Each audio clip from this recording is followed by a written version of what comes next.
So we are going to do a hand reading practice on our opponent's range. Earlier we did this queen-queen hand where we looked at our range and their range, narrowed us both.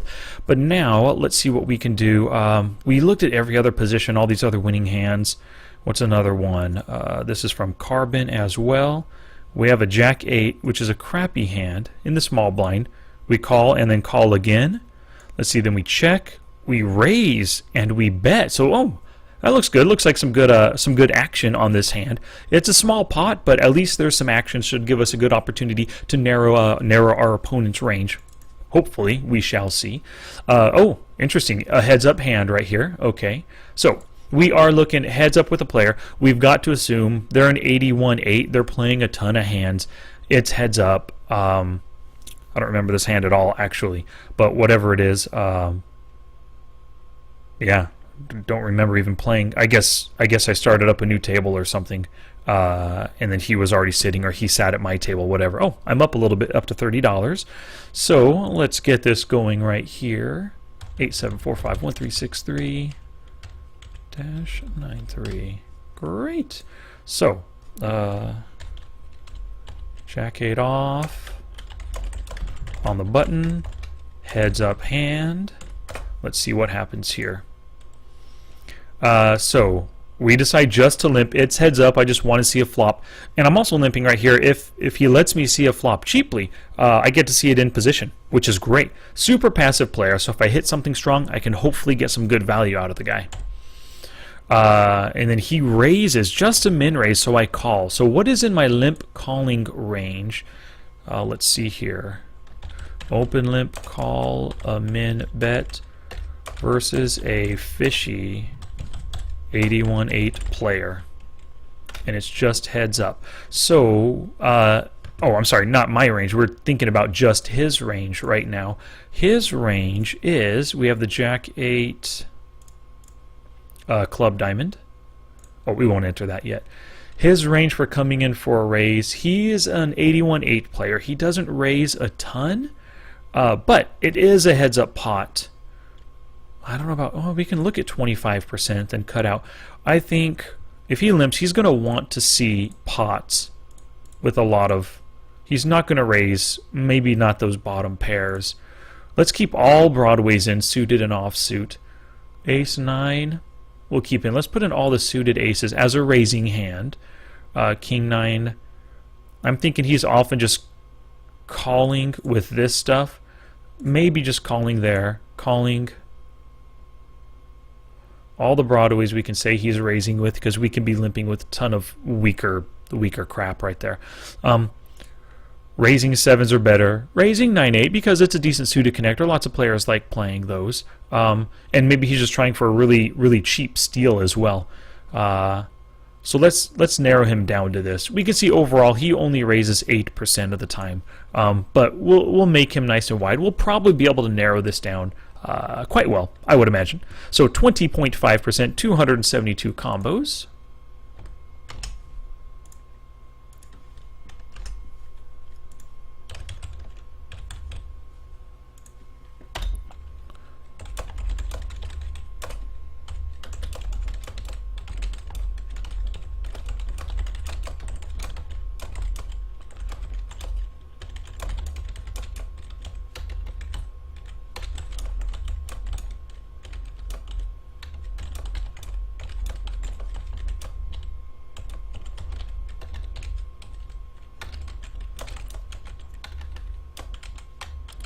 And then we can't, we definitely cannot take the you know, aces and kings and stuff out of his range, just because it was a min raise. I mean, he could be doing that in order to just start building the pot to hopefully take a big pot later from us. So we're going to assume that he has all the nutted hands as well as some of these weaker ones right here. We have the Jack-8 club diamond.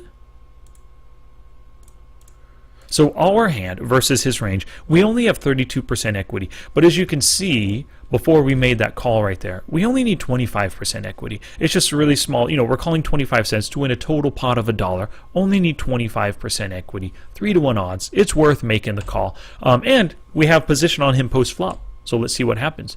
Flop the gutter, double gutter, actually, a 6 or a 10 right here. Interesting. So 7, 5-9 club, spade, diamond.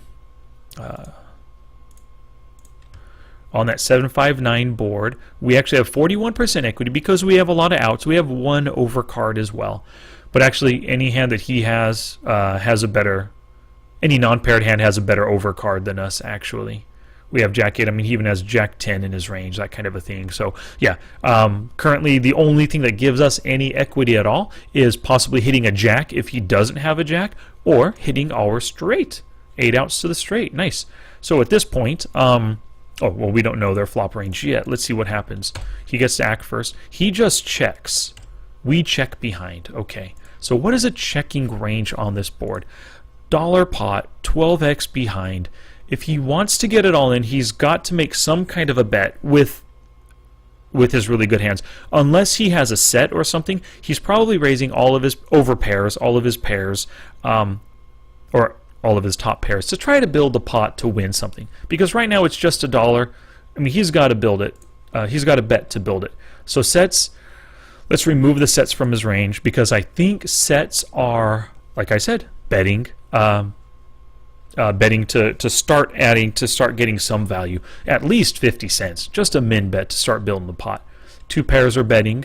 Over pairs? Yeah, those are definitely betting on this wet flop right here. Semi-wet, not two-tone, but semi-wet. Top pairs, I think, are betting right there. Pocket pair below top pair, I would say those are checking. And checking first to act. Middle pairs are checking. Weak pairs are checking. Actually, his sets might check. Because he's first to act, he might check those.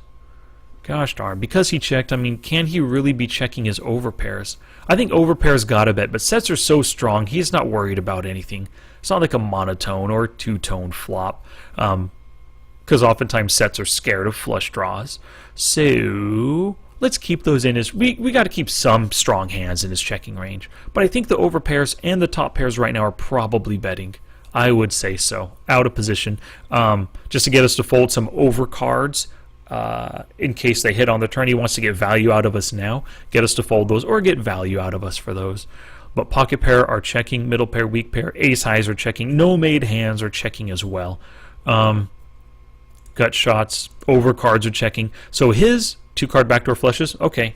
Yeah, I would say those are checking as well. So most of his entire range, gut shot plus an overcard. What is that? Jack 10. Those are probably checking as well.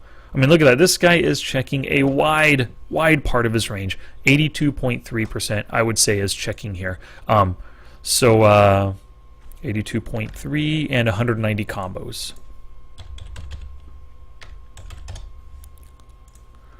And this is...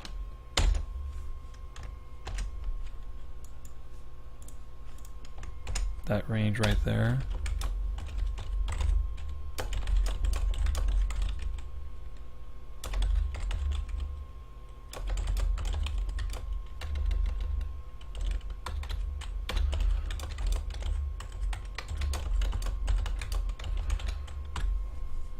I would say that's his range. Pretty feels right. All those overcards and stuff, some draws and everything. Yeah. So 190 out of 231 starting combos. It's not a big reduction in his range. But you know, it's at least a little bit that we were able to reduce. And then plus, we probably should have bet here with the 1 overcard and the double gutter. We're in position. We could probably just take it down now. I think we should have bet. I think I let him see a free turn. Oh, nice. Nice turn card, baby. So let's see, what is that? The 10 of hearts. So we hit our nut straight right now, which is great. We're susceptible to like Jack Queen for a higher straight draw, or if he happened to, I don't know, if he happened to does have a set of something, then we're susceptible to a full house. But really, we love this card right now. We have 96% equity at this point. So we've got to start building the pot. We've got to put money in there. He just does a min bet, so that's a really weak hand. Most likely, I mean, if he would have made a straight as well, let's say he had 6-8 here. 6-8 flopped the straight actually. So Jack 8 is the only other straight that he could have that he didn't flop a straight with already. So yeah, I mean, that's definitely a weak bet. So we bet or we raise just to get value out of the guy. and he calls. So what bets and then calls right here on the turn? Sets. No, sets are not betting and calling. Sets are betting and raising to get value out of us on this wet board. I really think so. If we have a jack, if we have a queen, if we have like queen 10 and jack 10 and jack 9 and queen 9, we have a pair. We're probably going to be paying him off with his set here in order to just try to catch a straight of our own. So he should be raising with his set. So check calling is not a set. Two pair. 10-9. He didn't necessarily have to bet. Yeah, I think two. No, I think two pairs are check raising or bet raising as well, not just bet calling. So really, I mean, we've got to put them on top pairs. Sure, all those weak 10s and then suited 10s over there. Yeah, those are calling. Mid pairs, I think those can bet call because we showed weakness on the flop. Just because the 10 hit doesn't mean we have a better hand than the mid pairs just yet. We could be trying to use our position because he showed some flop weakness. So I could see those betting and then calling two to Lee. Weak pairs now. Eights, pocket. Okay, pocket eights. Well, we'll keep them in the open ender. But as weak pairs go, the 7 and the 5, possibly calling. He is a super passive player. Maybe calling one street with those. Let's see. Ace high here. Not betting and then calling unless he has some kind of a draw with it. So open ender, let's say all those various. Okay, yep.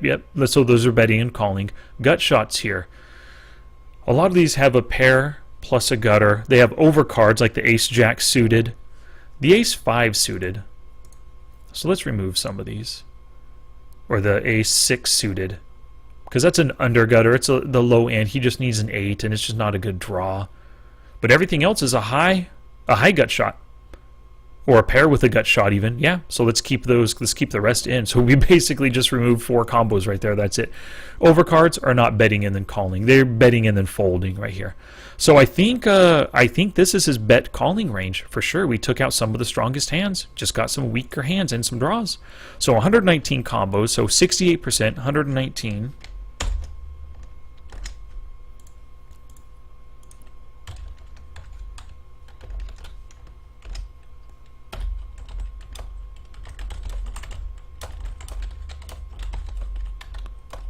His small bet, then weak call caps. His range to top pair, mid pair, and draw hands. I think so. So as of this point right here, I mean, we obviously made our straight. We limited him. We reduced his range to some cards with still some equity in it, but we have basically a lock on this hand. It would have been great if he would have raised right here. Then we could have re-raised and just got it all in, won his $12 stack. But, you know, doesn't happen all the time. Things don't happen the way you want them to, the way you dream for them to. So the king hits the queen jack, makes him a higher, what was it? King of diamonds. So he does have some straight draws that suddenly hit a straight. The queen jack suited, queen jack off. Could beat us right there. But, I mean, even looking at this, just with that card hitting, not knowing what he does, we have 90%, 89% equity. There ain't no way we're giving up here. If he hit a miracle river, runner, because it's a runner straight draw with the queen jack. If he hit that, so be it. We're paying him off. There's nothing we're giving up to here. So he checks. And we bet 225, so we're looking for just kind of max value out of the guy. But let's see, what does he check here? The pot's only $3. He's played it passively up till now. Let's see if we can't figure out how good our bet is and what we should be betting for value. He checked. Is he checking his straights? I don't think so. He doesn't want to miss value right now. He's got to bet at least $2 just to try to get some chips out of us. So he's not checking a straight. Is he checking two pair? On this board, what are they? King 10, King 9. Oh, they rivered the two pairs. So no, he's not checking those. Definitely not. He loves those hands. He's definitely betting those right now. It is a wet board. There's a lot of different straights out there. But so be it. He hit two pair. He's got to be betting. At least going for thin value, $1.50 or $2. Oh, hey, John E. Diamonds. I'll check my email later on. Thank you very much. Right after this, I will, buddy. Let's see the two pairs. Overpair, top pair hands. King Jack, King Queen. Yeah, I mean, why not just check call? He got lucky on the river, hit a pair. It's not a super strong hand. And and I showed some aggression on the turn, he's probably check calling with those top pair hands right there. Pocket pair below top, oh, none. Middle pairs, oh, the various tens. Yeah, we've played it pretty passively. We showed a little bit of aggression on the turn, but not much. Those are in his checking range for sure. Weak pairs are in his checking, ace high. So anything below, these are in his betting range. Everything else below is in his checking range. So at this point, 86 combos, 78.9, so 79%. We just got a follow from Surge KSS. Thank you very much, Surge.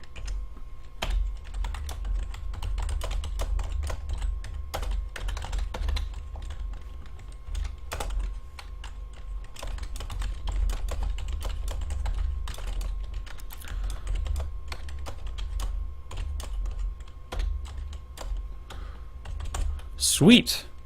So he's checking all but his 2 pair of better hands and calling a lot of those. So we've got to go. We've got to get the monies. And what was his range here? 19.7 and 86 combos and 78.9. So we've effectively narrowed him down from 272 combos pre to 86. So we've taken away roughly two-thirds pot. Two-thirds of his hands. He has a lot of hands right here that can give us value. You can see we have a lock on the hand. He has nothing that can beat us with that river check. So we've got to be betting for value, and we bet 225, which I like. It could be on the high side, but this guy's so passive. He could be calling with any king that hit any 10, maybe even any 9 right there. So let's just assume he's going to call, which he does. And let's see what he has. Queen 10 off. I think that is in the range. Sweet. So Queen 10 off was a middle pair? Was a middle pair hand. Cool beans. So we hit him. We nailed him. We got, I would think max value. I mean, maybe we could have bet full pot right there on the river, a full $3, but that's a little hefty. A 10 I don't think would call, but at 3/4 pot, we got some value out of the guy. So great.